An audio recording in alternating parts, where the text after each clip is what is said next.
पाकिस्तान पर लगातार कड़ा प्रहार कर रही है, बालाकोट हमले का जिक्र कर रही है। हालांकि कई जगह मामला चुनाव आयोग तक भी पहुंचा कि आप सेना के शौर्य को या सेना की तस्वीर को या सेना के जिक्र का आप चुनावी हथियार के रूप में इस्तेमाल नहीं कर सकते, लेकिन फिर भी इसको लेकर लगातार बयानबाजी चल रही है, आरोप प्रत्यारोप का दौर चल रहा है। इस सत्र में हम बात करेंगे 72,000 या पाकिस्तान पर प्रहार। दो खास मेहमान हमारे साथ हैं। प्रेमचंद मिश्रा जी कांग्रेस से, जोरदार तालियां इनके लिए, कांग्रेस के नेता और एमएलसी हैं। हमारे साथ हैं नितिन नवीन जी, बीजेपी के नेता और विधायक भी हैं, जोरदार तालियां इनके लिए भी। प्रेमचंद मिश्रा जी, 72,000 रुपए सालाना की जो बात हो रही है, जी आपके मन, 72,000 रुपए सालाना जो कांग्रेस ने अपने मैनिफेस्टो में भी कहा है। आप कहते हैं बीजेपी को बड़का झूठा पार्टी। बीजेपी ये कह रही है कि दरअसल में ये जुमला है, ये संभव भी नहीं है। कई अर्थशास्त्रियों का हवाला भी दे रही है कि 72,000 रुपए के हिसाब से तो राजस्व पर 3,60,000 करोड़ का जो बोझ आएगा वो कहां से होगा। ये हवाई में बनाया गया प्लान है, लोगों को सब्ज़बाग दिखाया जा रहा है। मैं समझ नहीं पा रहा हूं कि जिन लोगों ने 15 लाख देने का वादा किया था हर व्यक्ति के अकाउंट में, उन्हें 72,000 पर संदेह हो रहा है। तो मैं समझता हूं कि जहां गरीबों को कुछ देने की बात होती है तो बीजेपी आरंभ से इस चीज़ के या तो मजाक उड़ाती है या उसके ऊपर सवाल खड़ा करती है।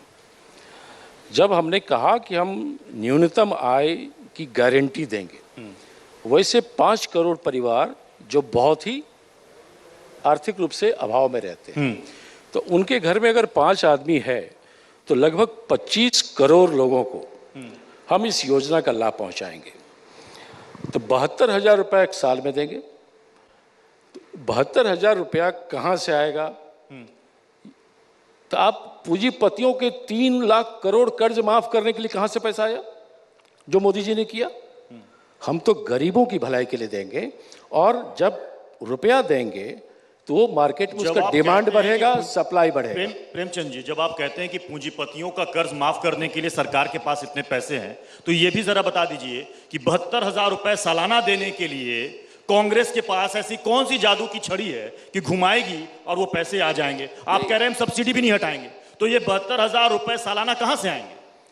जितने पिछले 5 साल में बड़े बड़े पूंजीपतियों को इन लोगों ने पैसे दिए, जितने लोग पैसे लेके देश से भाग गए, हजारों हजार करोड़, हम उन पैसे को लाएंगे और उन्हीं पैसे को बांटेंगे गरीबों में। अच्छा, पहले जो भागे हैं भगोड़े उनको लाएंगे, उनसे पैसे निकालेंगे, हाँ, फिर आप बांटेंगे। यानी कितना समय लग जाएगा? कोई टाइम फ्रेम बता दीजिए। समय नहीं, ये तो जब वादा, ये राहुल गांधी का वादा है, हाँ, ये नरेंद्र मोदी का वादा नहीं। आप कह रहे हैं कि भगोड़े जब आएंगे तो उनसे पैसे निकलवाएंगे। राहुल जी कह रहे हैं कि हमने अर्थशास्त्रियों से बात किया है, पूरा हमारे पास रोड मैप तैयार है। मैं उन पैसों की बात कर रहा हूँ।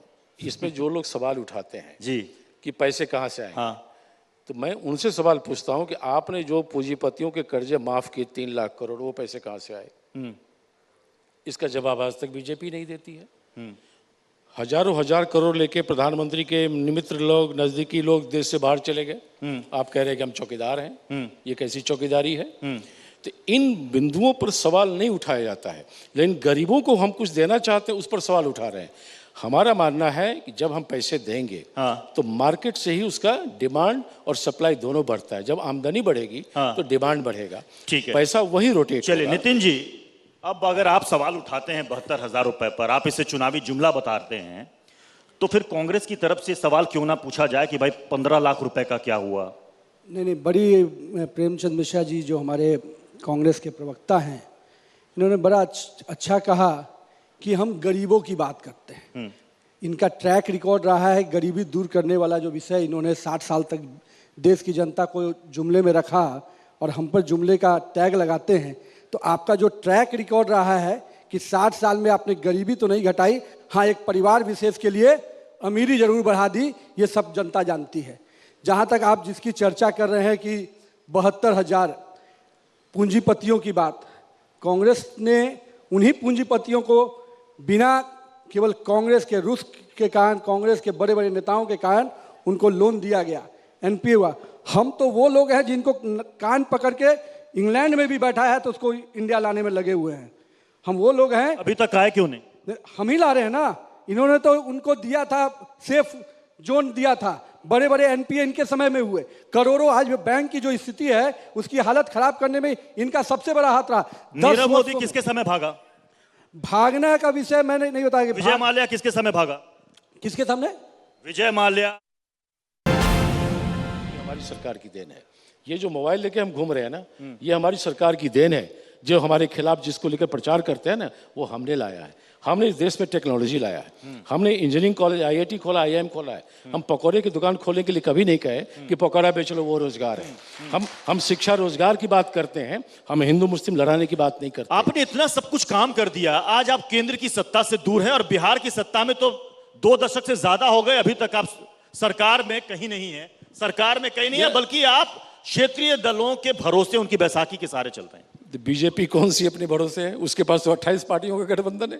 बिहार में प्रधानमंत्री मोदी जी, ये स्थिति तो मेरे ख्याल से दोनों ही पार्टियों की है। 10 सेकंड सुनिए दोनों नेशनल पार्टियों की स्थिति बिहार में 10 सेकंड आप सुन लीजिए। 10 सेकंड, वेरी इंपॉर्टेंट। अभी जो विषय बीजेपी के बारे में कहा जाता है, बहुत बड़ी पार्टी है, प्रतापी नेता है उसके, कहा जाता है 282 एमपी आ गए। क्या वजह है कि 31 सीट पर लड़ने वाली बीजेपी बिहार में 17 सीट पर आ गई और एक क्षेत्रीय पार्टी से झुककर समझौता? क्या वजह है? जेडीयू के सामने बीजेपी ने सरेंडर कर दिया, जीती हुई सीट भी छोड़ दी सहयोगी के पाले में। प्रत्युष जी जो सवाल उठा रहे हैं प्रेमचंद जी, एक एक का जवाब ले लीजिएगा तो ज्यादा अच्छा लगेगा।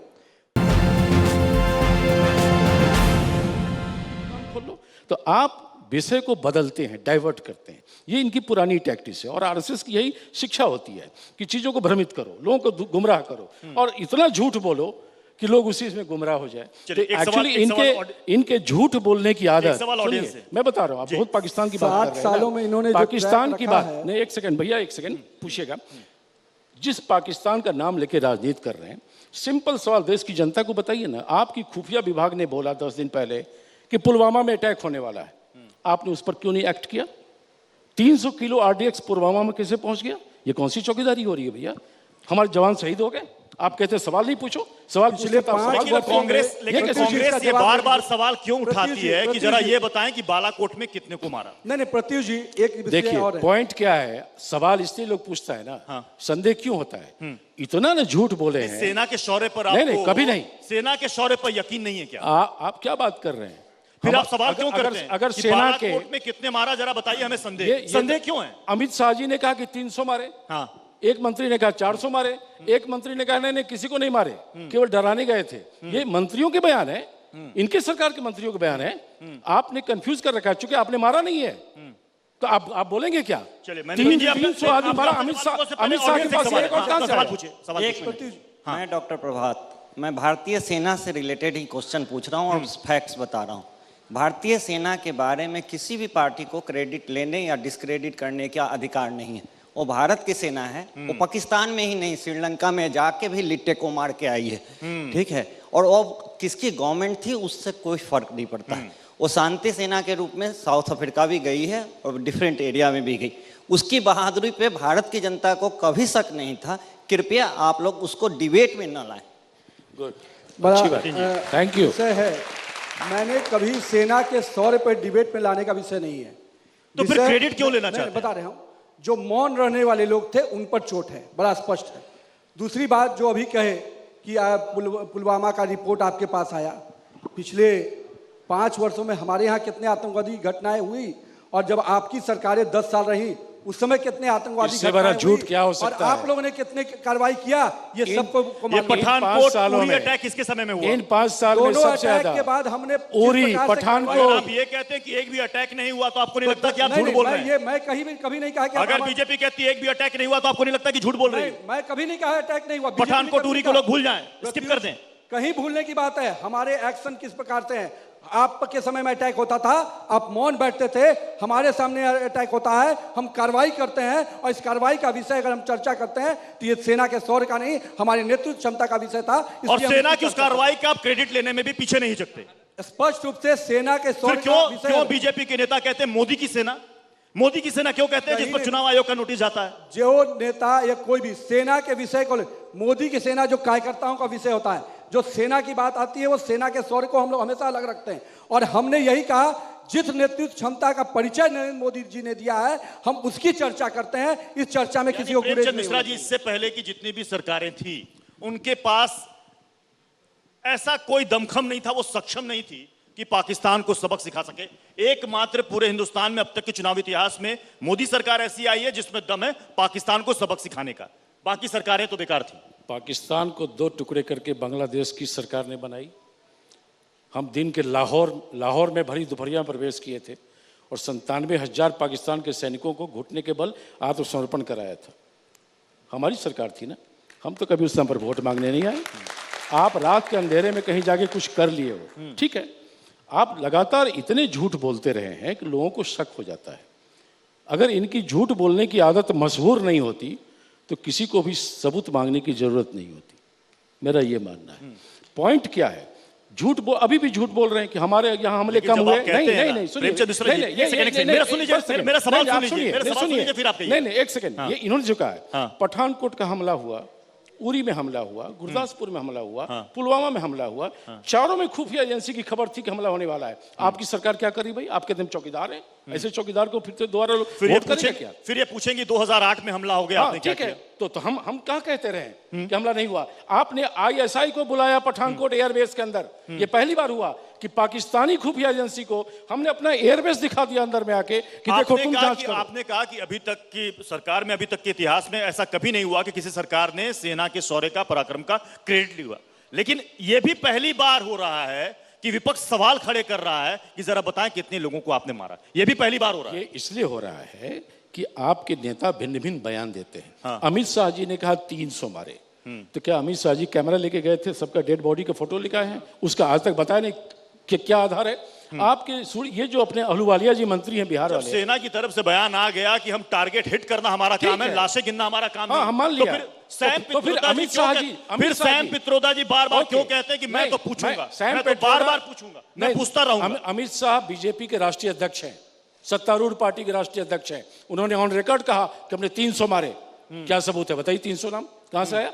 कई शहीद परिवार ने मांगा है कि भैया किसी का डेड बॉडी दिखा दो।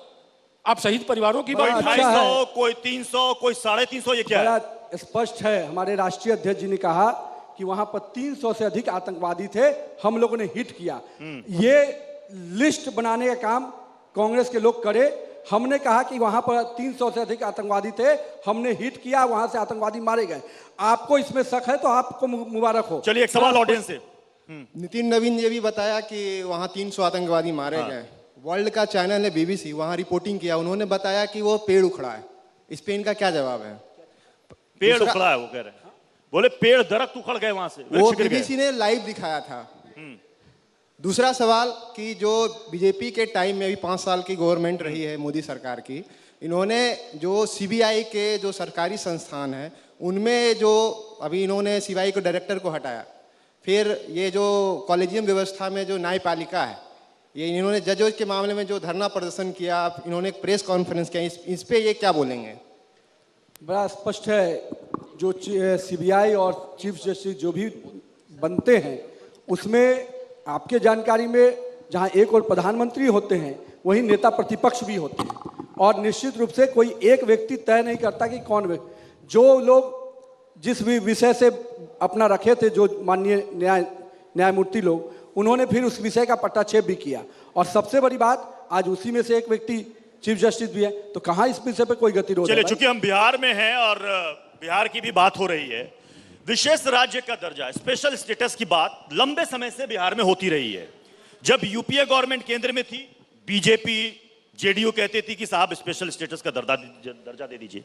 अब जब आप यहां पर हैं, नीतीश कुमार यहां के मुख्यमंत्री हैं, अब क्या वजह है कि विशेष राज्य का दर्जा कहां गौन हो गया?